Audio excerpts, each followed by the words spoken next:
We are back here at the HGC Western Clash, where Nomia just took game #1 over Misfits, which I honestly don't think a single person here, or maybe even online, expected. I don't think Nomia expected that. Yeah, I mean, this is what esports is, for me, made of. You've got the favorites, but then you have these teams that you don't think that they're going to make it, but and of course they haven't made it yet. It's a best of 3. But just even winning one game here against Misfits, I guarantee you there's almost not a person who would have expected them to even take a single map. And this is just awesome. It's a Cinderella story in the making. Yeah, now we spoke to them a bit yesterday just to get their thoughts on where they think they strive as a team. And one thing they said was team fights is where they excel, but rotations, they weren't like super sold on their ability to do that. However, we saw them invading offensive mercenary camps, bringing the fights there, making those plays happen. How much of that do you think was to their victory? Yeah, they played very well. You know, when you talked to them yesterday, they mentioned they're great at lanes. They can handle their own lanes. They do that well. They get in team fights. But their rotations were on point, especially towards the late game. After level 13, they started to bring False in at important moments. They had the great clears up on the cores. They also were very decisive in their calls. There was a moment when they were pushing the top keep, and we thought for a second they might stay too late. But no, instantly they understood they had to pull back, defend, and get another opportunity later. They are just playing on point with their shot calling. Well, it sounds like we're ready for game #2, so let's move on in to figure out what map we're going to for this series. And so, obviously, we already saw the bans, and moving into #1 was going onto Infernal Shrines. Again, Nomia was the team that ended up picking Infernal Shrines. So what are we going to see the decision when it comes to the map choice here? We do have the loser pick format for this tournament, just like we have had through all of HGC, meaning that the losing team has the opportunity to decide, do we want the first pick, or do we want to move into the map pick? Generally, first pick has been the choice overall across all of HGC. Yeah, we've been having in the last few weeks teams moving a little bit more towards Battlegrounds. Looking at Misfits being the loser here, I wouldn't mind seeing them go to one of their favorite Battlegrounds, especially with it being a best of 3 format. You want to get that win underneath your wings, get ready for game #3.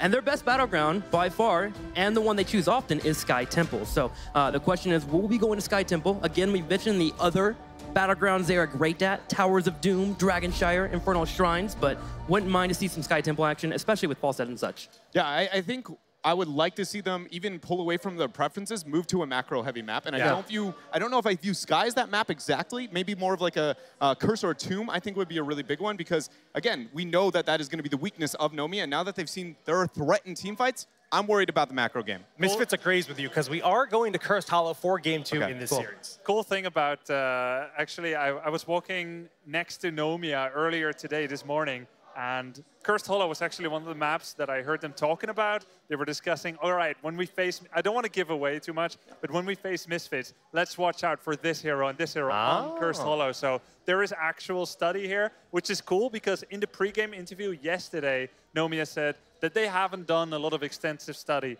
but here they are at this event, and it's starting to come to life for them. They're starting to discuss these things, so let's see what they've got. All right, let's hop into the draft for game #2 on Cursed Hollow to see what heroes they opt to go for in this meta. We saw the unique ban on Jaina when they had Zeratul. They opted for that Gul'dan, but it worked, and they're playing their own game.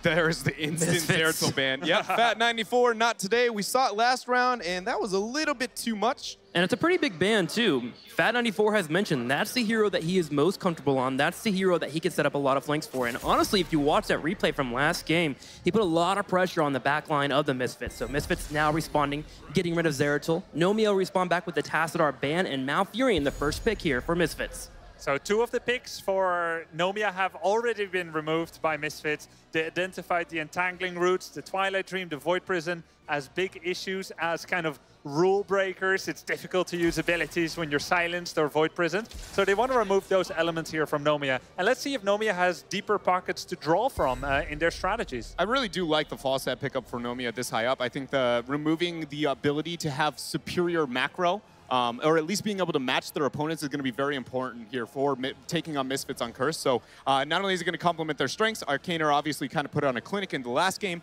but more than anything, being able to stop that, you know, perfect timing Giants, you know, how do we deal with this 3-lane that Misfits has up? You got the Falstad for that. Global pressure being needed there. Also, Zarya, one of Fat 94's other favorite heroes. So we have those 2 heroes selected, Arcanine and, of course, Fat 94. Now back over to Misfits. Do we see an early Tyrael from them? In Europe, we've been seeing a ton of Tyrael in the past. So Will we get it soon here? I personally love the Tyrael on this map more than even in the last, just considering the boss control that it provides, the chokehold viability. That being said, Blumby's performance on it was enough for me to not be that sold, at least this high up into the draft. You know, the synergy there between him and Darkmok, especially into the later parts of the game, didn't seem really necessarily on point. And you have to be. That is Tyrael. You have to execute as a group. If you fail to do so, you kind of begin, why did we pick Tyrael in the first place? Now, in the previous game, Nomia had the alone right here, the monopoly on the global hero in Falstad. That's going to change a little bit here as Misfits goes into a very heavy front line with Varian and Dahaka, who can match Falstad's global presence. Misfits pulling out all the stops here. Both Dahaka and Varian, they have a 100% win rate with 5 to 6 games each. So seriously setting themselves up to have those engages, have that global pressure that Grubby was just alluding to. Ragnaros is banned out for Nomia. Of course, we've seen that in the past. I don't know if we would go that route. Granted, Hostile Ups can run Ragnaros, but most of the time when you see it from Misfits, it would have actually been Darkmok. But Darkmok is most likely the Dahaka player here. Regardless, Ragnaros is not on the board anymore. Misfits will ban out Vala, which is one of John's favorite heroes to play and most often heroes. I am a little surprised to see Misfits move into the Vala ban over something like a Rhaegar, just considering they have so much lockdown already. Obvious, some burst healing is going to be a very appealing thing. And I can't help but feel like, yes, we do have Lucio into this meta, but again, he has no cleanse to be able to deal with these tools. Great late game, he would be able to make up for a lot, but I felt like in this mid lane, or mid part of the draft here, Nomia would really want that Rhaegar, and Misfits doesn't want to get rid of it. It actually shows me that they did their research, because Nomia actually hasn't ran Rhaegar at all throughout the entire qualifier, so maybe they're assuming they won't take him. That might be the case, that they're just going, they're calling them out, but I mean, after that last game, I wouldn't be calling anything out on Nomia. I'm going with concrete, objectively, my draft is better than yours. I'm not taking this, comfortability after that, because again, it wasn't just a win, it was a dominant win by Nomia. True.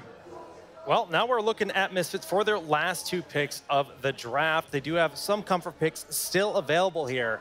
I think Nazeebo would work fairly well here, but they're going to go with Tychus and Greymane, 2 heroes that have percentage-based damage. Greymane with the Cursed Bullet, 35% of a maximum of the current health of a hero, and Tychus with that minigun. They have a lot of frontline pressure here, and with the way that we have Varian and Dahaka, look for them to burst down Muradin on as many opportunities as they can. Yeah, that's a good point, Grubby. The Varian engage into a Cursed Bullet is an automatic setup. Now, luckily for Nomia, they have a good tool here to help with that. They have Zarya as shields, but still, a lot of damage here for Misfits, and they can handle that frontline warrior, especially with it just being that Muradin that'll be the one diving in. Yeah, and they still go with the Karzim, though, showing Nomia just doesn't want the Rhaegar in this type of situation. Maybe not could even be in their arsenal. So Misfits took the risk, and it paid off for them into the draft. So, if this was game 1, I would have said, I really like Nomia's draft here, actually. But I don't think they have what it takes to take on Misfits. Exactly what I was thinking. That illusion has been dispelled. Yeah. And we have now a draft here where you have Karazim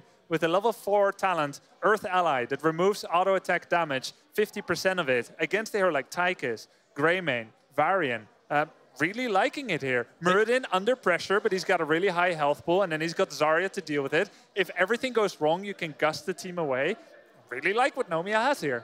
Yeah, they don't have the cleanse, but they have those other options, like you mentioned, the Zarya bubble. They do have that gust away. And then in theory, at level 16, Zarya can get the cleansing, touch. And Karazim as well. Karazim gets it as well, the cleanse. Yeah, they have a lot of tools here. They have Palm at 10 to also help out with that burst damage coming in their way. Karazim naturally just fits into this mold, and it's been one that we've seen more often with Varian. I think seeing the Karazim pick there for Vanilla, and we even complimented while we were watching some of the cleanses that he had in the last game. He played very, very well. I think he's only got to have to match that performance, maybe even rise above here with the Karazim pick, because into the lockdown of their opponents, it just takes one misplay, and suddenly Karazim becomes a far less valuable pick. Yeah, I think Karazim is a lot harder to play than Malfurion. Last game, he really benefited from Fat94's setups with Void Prison. You land the very lazy Entangle underneath it. You walk up, you cast your Twilight Dream. Granted, his cleanses were great, but definitely he's got to elevate his level of play even more here.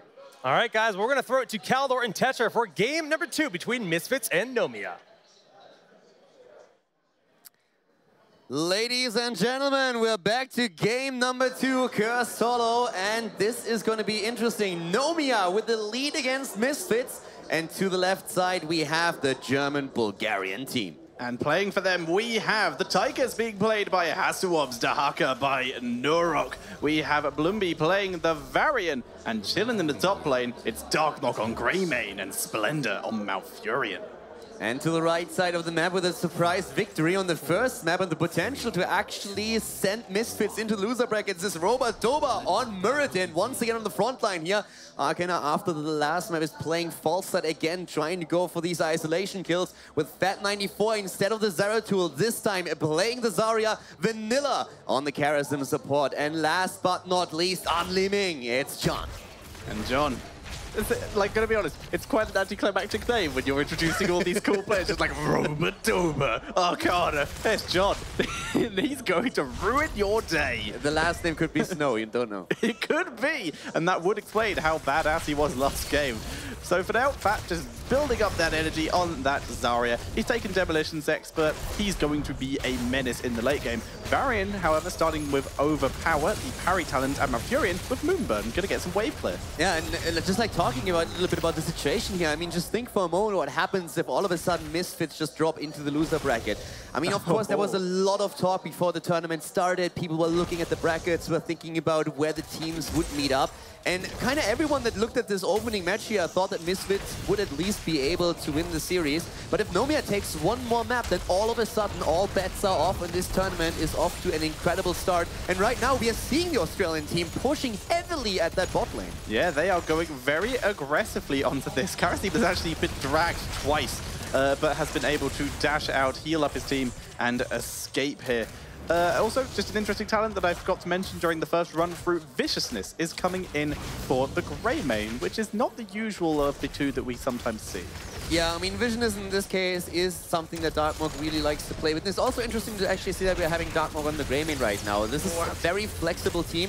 Norok is actually on the way down to the bot lane right now with his Dehaka.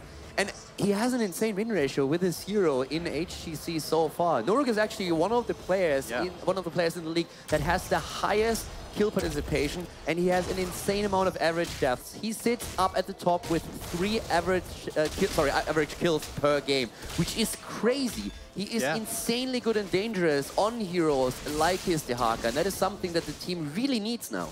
We are seeing Warbringer, by the way. This is, once again, the Lucio patch, so this does still stun. And we have the bigger they are for Tigers and Greymane working into the cocktail build. Like you said, Viciousness does combo with this very well. Yeah, and we can talk about Tigers here for a moment, especially about the build. I mean, when we're looking at Tigers, normally there's 2 different builds or different outlines that you go for, 2 directions. If you have a lot of frontline targets against you, then you will end up playing in the rhythm quite a bit and usually couple something like the drill with it. But if you're up against one main tank on the opponent's side and you want to have that quick burst to send them packing and send them back, and that's why we have the bigger they are right now taken, very likely that Odin is going to be the choice on level 10 because of it, so that you can get a maximum out of your cooldowns. And Misfits at this point is actually willing to completely let that first tribute go that we just saw taken by their opponent. They did try to interrupt it, but the cocktail was whiffed and the Lion's Fang was a split second too slow. So Misfits getting denied that. Gnome was standing for the cocktail to explode on. So yeah, Nomia gaining that first tribute of the game. There, once again, we find a situation with Nomia, a tiny XP lead thanks to the buildings they took in the bot lane. Speaking of which, Siege Giant's doing a very good job down there, putting on some serious pressure at Arcana, waiting for Nurok to overstep his boundaries. He actually did really well, also starting to stack his seasoned marksman, and this is just something that the Australian team is looking for. Again, they have a lot of stacking talents here, not only with the level 1 on Muradin, the perfect storm, but also against seasoned marksman. The one thing that I'm really interested in is that this time they will have to approach team fights a bit differently since they don't have that setup anymore. And actually talking about fights, Misfits is going for it. Vanilla's on the run. Greymane goes for it, but he dashes out to freedom. No first blood for you, Misfits. Yeah, but that was a close call. Misfits with a nice sneak in there, trying to go for the kill. Now Muradin finds himself in a bit of trouble, but still has the cooldown on the Dwarf Toss and immediately moves out. Yeah, and the Dwarf Toss is going to be very interesting here. There are quite a few interrupts for it, if they can be timed correctly. So we may see a Varian charge interrupting that, a Tychus Grenade or a Dehaka Drag. If it can be timed well, the route also slightly annoying for Robodoba as he begins to wade forward. Also not landing that Stormbolt. He did take the stacking talent at level 1, so he's denied the extra damage there. Arcana, look at this, denying vision to Misfits, who immediately play aggressively and start to take position, and they will be able to get the second tribute of the game. Very, very nice zoning effort there on the side of Misfits. Moving forward with Blumby, just always threatening the charge with Varian. And that really allowed the channel on the tribute. Nomia was willing to let it go. They didn't really want it to move into a bad position. There was no immediate need for it since it's the first tribute for Misfits. But you can really tell that Misfits is approaching this very differently from game number 1 at this point. Yep, they're playing a little bit safer, and they were able to play much more aggressively onto the objective here, as this time they do have a XP lead. You know, I want to say they play a little bit more disciplined like they did at the start of last game. I mean, at the end, of course, of map number 1, they were really trying to just make it happen. But at the beginning, you saw Carrigan just engage very aggressively. Yeah. This time, they're a little bit more cautious about their engagement, and the discipline is something that is one of the biggest strengths of Misfits, and which really allowed them to take the season in Europe. Indeed, and their comp definitely offers itself to that this time. Last time, they had a comp that really excelled on getting kills early. The Kerrigan, for example, really excels on snowballing your team in the early game, same with the Sylvanas. This time, they have Varian, who gains a huge power spike at level 10, which is beginning to approach for them. So it works in their favor to delay this out, and because of this tribute falling on their side, that is beautiful for them. That puts them in a great position. You can definitely tell that also Misfits was a little bit blindsided in the first game. I don't really think they expected the Australians to show up with such a strong setup and to just control these team fights as well as they did. As our analyst panel actually talked about earlier, there's a lot of coordination that goes into executing all of these, especially heroic abilities, perfectly. And they were able to do that. Misfits didn't actually think they were posing such a threat, and now they have to make sure that they win the next 2 maps or they are in the loser bracket. That would be the worst case scenario for them. Yeah, the team that a lot of people have been slating to win this entire tournament, and suddenly they're in the situation of they have to focus. To be fair, if Misfits weren't taking this tournament seriously, or weren't taking this game seriously, this is the wake-up slap they need. Talking about like big moves and wake-ups, here we have an engagement on the boss. Taunt is available. It looks like they might get it. He's trying to go for it, but he's a bit too late there. And that is a nice move by Nomia. And at the same time, we now have at the bot lane another tribute spawning. So Misfits, they are in a situation where they could go for the tribute. They could try and defend at the top, but it looks at least for now as if Tigers has enough time to get an easy third tribute. And the curse, as you said, against Nomia. Yeah, Robodoba was able to do some good roaming, but with everyone up here, they were not able to rotate down in time. So instead, they're committing to this boss, pushing heavily with it. Falstad is trying to hold 2 lanes at the same time here. Li Ming on her way top. She's very, very late here. They should get this fort. Yeah, on the level 10, we also have Palm taken for Karazim. They're having at the same time another big setup here for the Cursed Bullet, of course, with a taunt on Varian. And this is actually a combo that is incredibly dangerous. If you have a Varian charging in and then dropping the taunt as well after the stun, Greymane has an enormous amount of time to go in, dish out the damage, hit the Cursed Bullet, and of course with the Tigers in the backline, you can basically blow up anybody. Even a Muradin, if you have him at that front line, he is just going to explode. So Misfits coordinates it nicely. We're going to see a lot of dead heroes here today.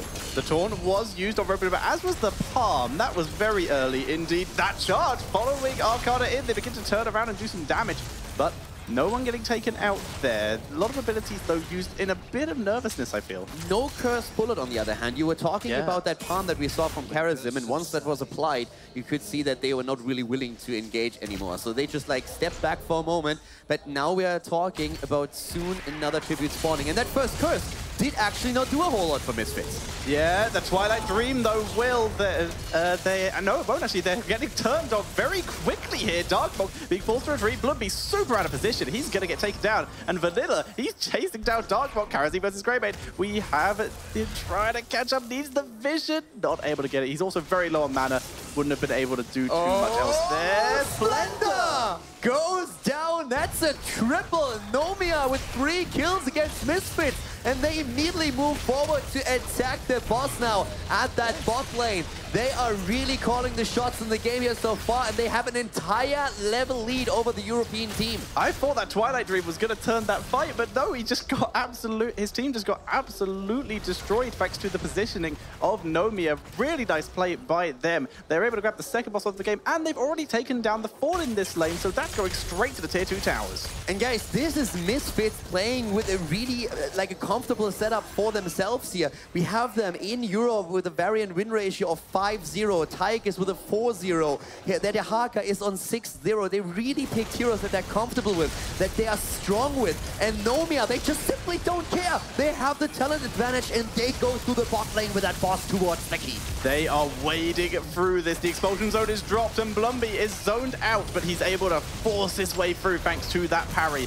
A lot of damage from this team is going to be coming from Karazim as he dives onto heroes with those Iron Fists. And they're able to push it back, but they lost all of their wall and all of their towers there. The keep, though, shall remain unharassed. After the first map, you could really see that Misfits identified Zeratul as one of the biggest problems they had to face on the first map because of those Void Prison setups that we saw there. And they banned him out, but they are still dealing with an opponent that is just able to turn these fights against them. The whole idea of the setup that we're seeing from Misfits is to go in with a variant and then follow with the damage of Greymane and Tigers, blow a target to pieces, and simply roll over your opponent. And at this point, it just doesn't happen. It's always Nomia that turns it around and chases after them. We do, however, now see Varian with the Shattering Throw, so it could be a good counter to Zarya, but goes well. The Expulsion Zone is used. Tigers is taking a huge amount of CC here. Nurok in the backline trying to do the silence is very good. They turn it onto Romanova. Farm is dropped. He'll make it out, but the camp is stolen. But they should have got so much more with how low the players of Nomia were. Yeah, at this point, the palm just came in the perfect moment. We're talking about a bit of nervousness maybe in the first fight when the palm was dropped very, very early in the engagement. This time, he was waiting a long time for the right moment and he applied it perfectly. So right now the camp, as you said, stolen away, but Misfits find themselves still behind 3 kills. They haven't gotten a single kill themselves yet. They do, however, get the fort. The Siege Giants in the top lane gaining value. Arcana reacted quick, but not quick enough. He'll be able to clear it for the tower, but it is not going to. He has no vision of Misfits, so as such, he's pulling back. His team will find, though, Robodoba doing Robodoba things and is being perfect at zoning. And let's not forget that once level 16 is being hit, the Q on Tigers is going to do even more single target damage here to the main target. And right now there's a preparation happening with the spray and pray on 13. So there is going to be a huge amount of pressure against Muradin. So Karazim has to be really on top to save the front line. And that is something that they're well aware of. But we need to see kills from Misfits if they want to try and turn the momentum against their opponent here. Yeah, we saw an early teleport from John there with Illusionist, not wanting to risk getting Variant with that huge CC chain that he is able to offer. Nomia, just they know when to retreat, and that is something that a lot of teams lack in general, so they are really showing that they are here to compete on a global stage, and that is a good position for them. Yeah, and well, with that tribute, that would be the second tribute for either one of these two teams, and they are starting to get into position here around the tribute spawn. Misfits is showing out the poke from Li Ming. Both teams looking for the engage. Dehaka comes in. There's the rune expulsion zone already used on the side of Zarya as Muradin is losing hit points fast, but is able to jump out. We are going to see Nomia let this go. The adaptation was dropped by Nurok, so they did not want to fight. The Odin was too zoning there. So they're going to look for someone out of position. The barrel roll is good. And the palm and the gust drops once again. A little bit of too many heroics used, but the splitting was good. Nurok missing the drag at the top with the palm already on cooldown. That could have been a potential kill, but it could still happen. They go in with Variant, and immediately the Malfurion is there with the rune. The first kill is already happening as we're seeing Muradin jumping out. He gets away! Oh my god! That's 1 kill to 3 in favor of Nomia still in this game. But Misfits, they gave the tribute, they get the kill. That looked a little bit shaky, but they got what they needed, and they are going to hit level 16 first. I cannot believe that he got out of there. He just 50 hit points. He just expected anything, like a grenade to be thrown over the wall, you know, anything happening to take down Muradin. We don't have the extra grenade range, though. He's taking Relentless Soldier, which is a good choice, considering he's up against Muradin, but that saved his ass there. And as we said, the armor-piercing rounds have now been taken, so now Tigers is even more of a threat towards that Muradin. But we just saw what Misfits is really trying to do. What amazes me here is that Misfits is actually a team that has amongst the most kills in HGC Europe. They die a little bit more than teams like Fnatic or Dignitas, but at the same time, one of their strengths is really the aggressiveness and how many kills they're able to get. So far, though, against this team, they have not been able to do that. There is so much discipline for the Australian team. It's actually very impressive here. Yeah, Curse Bullet was used on Robodoba. Falstad was looking for a Fly Gust, not able to get it. Instead, takes a Greymane to the face. The speed boost banner was just dropped by Variant there. Other targets, we have the Cleansing Touch as we saw, and it's all aboard the game train for Zarya, who has just completed Demolition's Expert. Curse number 2 now against the red team, and this time there is going to be a lot of structures that will be falling. In the mid lane, the fort already about to drop. That's even more experience in the back of Misfits. Keep in mind, boss at the bot lane is also available, and currently they're waiting. They're trying to go in for the kill again, once again against Muradin. Damage!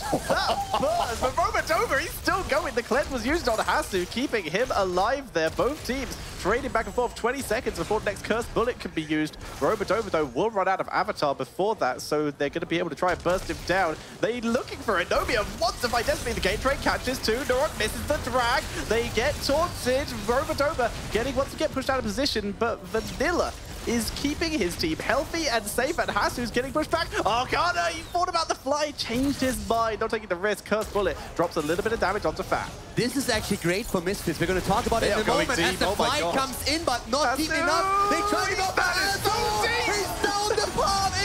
It activated. The silence and the kill, the double kill, falls them down, carries him down, and they might even lose Zarya. That's very low. He's in full retreat. Get out of there, dude. He bounced up. And well, oh, the root Petron, he's over the wall from nowhere, gets the kill. Okay, we really have to talk about this. We could see Robert over die as well. He jumps out, and Craven is after him already. Darkmorg is currently on a killing spree. He's just jumping and trying to get it. John barely escaping, but he gets taken down as well. Robodoma will escape via Muradin shenanigans, but yes, you wanted to talk about that. That was crazy. Yeah, like we have to talk about so much here. So basically what happened, Nomia gets cursed, and at this point, Misfits actually says, hey guys, if we just start pressuring the bot lane, we will get value, because Nomia was faced with two decisions. Either they move down to the bottom to defend the potential move for the bots, or they defend their keep at the top lane. They can't do both. They can maybe keep Falstad in a little bit longer, but they moved down. They decided to really take the fight, and the longer the battle lasts, the better for Misfits. Even without Misfits getting these kills, they were in the better position, because the top wave, thanks to the curse, pushed the keep down. The mid wave did also a lot of damage. This was a win for Misfits. Either way, them killing, of course, 4 heroes here was just the cherry on top of the cake. They also now have a full level lead. Misfits in a great position. And a quick thing to point out, Muradin took stone form here. He knows how dangerous that Cursed Bullet is. So he's just making sure that he always is staying topped up for the fight. And he's been showing some incredible tanking this game. Yeah, he definitely has. I mean, overall, I have to say that the play that we are seeing from Nomia is very impressive. But Misfits, they are really taking this serious right now. You can tell through the last few engagements. And they are playing this very disciplined. They have the boss now taken at the bot lane. They're closing in on 20. This is going to be keep 100%. The only question is, will they push for core? If they kill one hero, then the game is over. The keep is about to fall. The level 20 is there. Massive lead for Misfits. And they are moving in, seeing if they can make it happen. Yeah, like you said, the 20 is going to be the big deal. The Gust is used very quickly so that they can focus down the boss. It's not going to be available for a team fight, but neither is Odin. So we're seeing Misfits setting up a good old bush party. He's just going to hide in that bush and wait to see if anyone came that way, but nope. Nomia not falling for it. They decide to hover around mid lane to see what was happening. Nomia realizes that they are not pressured. There's nothing to gain by them moving into the middle now. They know that the next tribute is going to be taken by Misfits. They're going to give it up. They want to get this one level. They are actually making some very smart moves on the map right now, which is incredibly important. With Falstad now also completing the season marksman, they have an opportunity to just dish out a bit more damage in the next fight. Yeah, he could take that too. I would actually, on this map, I feel like you get a little bit more out of going into your fly instead, just making sure that you have the extra mobility. On Infernal Shrines, with the situation that we're facing, I could have seen them go into Nexus Frenzy. Yep. In this case, I would only really pull the talent if you feel you need to win that battle and if you are afraid that you don't have the DPS there. But I think the mobility would actually help them a lot more. So Misfits attempting to take this boss up in the top lane. They've already half-healthed it. Poking coming in from Nomia here, despite not having 20. They're trying to take down Darkmorg here. The Gust is used. Darkmorg is saved by the Gust, but they're trying to take him with the explosion zone. The Pulse hasn't died, though. We're seeing Nurok on the point tanking it, but Robodoba with the zoning. Boss is stolen. As long as everyone survives, that is a clutch play, and it looks like they will. Wow, I mean, even with Hazobs having the bit red button here, that was just impressive by Nomia. And I don't think that Misfits actually expected them to fully commit to this attack. 19 versus 20 with you. Exactly. They don't have their Storm Talent, so in this case, you would have expected them to back off or at least poke a bit, but they completely committed. And let's just point this out. That was a massive risk. If they lose 2 heroes here and then the boss pushes for core, the game's over. This was a huge gamble that they just pulled, but it worked off in their favor, and now they're on even talents again. Yeah, Disintegrate with the upgrade. The stun is onto Barry, and they're bursting him down. Wow. Big with the orb, getting the kill. Volstad's flying in their bases. They've got catapults everywhere, but they're going straight in for this. The boss is so helping them, guys. Protect your core, guys. Their core? Like, they have to move. Do they want to race this? What do they do? Yes, it seems like they want to. The It seems boss like they're is trying gone. to finish They're going here. in as 5. They want to try and race the catapults. The rune is landed.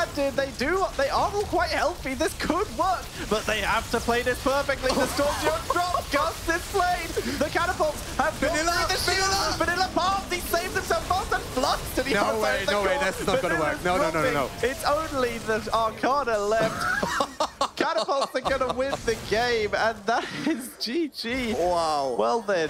The Ming is still there. She's getting chased, but the catapults are on a mission. 31%. Nomia with a risky call saying, guys, let's try it. Let's go for it. Let's give it a shot. One catapult. Oh, there's 2 catapults left. Yeah, there we go. That's enough. That's 4 heroes dead. Yeah, It would end in one way or another. This is game GG as Misfits ties the series. What a spectacular series this has turned out to be. And this is only the first matchup we have here today. We have 5 more after this. But Misfits showing that they are not down, they are not out. But Nomia, they have shown they are here to play. Yes, they definitely are. That was some impressive Heroes of the Storm that we've seen so far, but we have one more game here. This is going to be great, but of course, before we are starting into the next map, we are going to hear what the experts have to say about the match on Cursed Hollow. All right, well, we just saw game number 2, and Misfits going a little bit more comfort picks, but still a very close game, arguably a throw at the end. Yeah, I mean, you know, rushing for the core there was definitely a optimistic is probably the best way to put it in this situation. A little bit. You know, the last time they had a lot more control, they were able to get a couple of picks, which allowed them to end the game there. You know, but there's a lot of pressure on this big stage, right? I can see that decision making. They saw it worked last time. Let's try it again. Misfits obviously very solid response, but again, Misfits was not nearly as, you know, just coming out swinging, not nearly as dominant as everybody expected. So I would still say that is a great performance on the side of Nomia. Let's take a look at one of the core defense replays that we have here from that game to see the impact that it can have when you try to dive even 5v4. Yeah, so they're moving in right now, and this is a 5v4 against a Greymane and a Tychus, which is actually crazy to me. The thing about this is Nomia doesn't attack anyone. They just go straight for the core, and they are just now getting through the shields, and you see Darkmonk just cleaning up on the right side. Palm comes out, Hasselhoff working the attacks, and he just gets free resets. The problem that I hate about this push you see in the bottom right in the minimap is there was actually 4 catapults already on the core when they made that call, which makes it even more difficult. I don't even think you win the base rate in that scenario, even if you kill all 4 members and then go straight core. Yeah, I think the way that Nomia did it so well in the game before is that they analyzed exactly what stumbling blocks do we need to deal with before we move on the core. And it was that Arcane or Falstad move before on that Sylvanas. But here in this particular case, Tychus, Hasselhoff, he was completely by himself. He didn't have the resistance that Odin offers. Malfurion was not close enough to cleanse him. And 5 of them were right next to him as he was happily shooting. Prioritization was wrong, probably, after the decision was very, very daring. I respect their decision, but it was, yeah, probably not necessary because Misfits was struggling the entire game. Yeah, the best part about that call is we get a game 3, which is exciting, right? Yeah, hell yeah. Yes, awesome. So we get more. All right, well, we're going to go to a quick break, but when we return, the series will conclude with game number 3.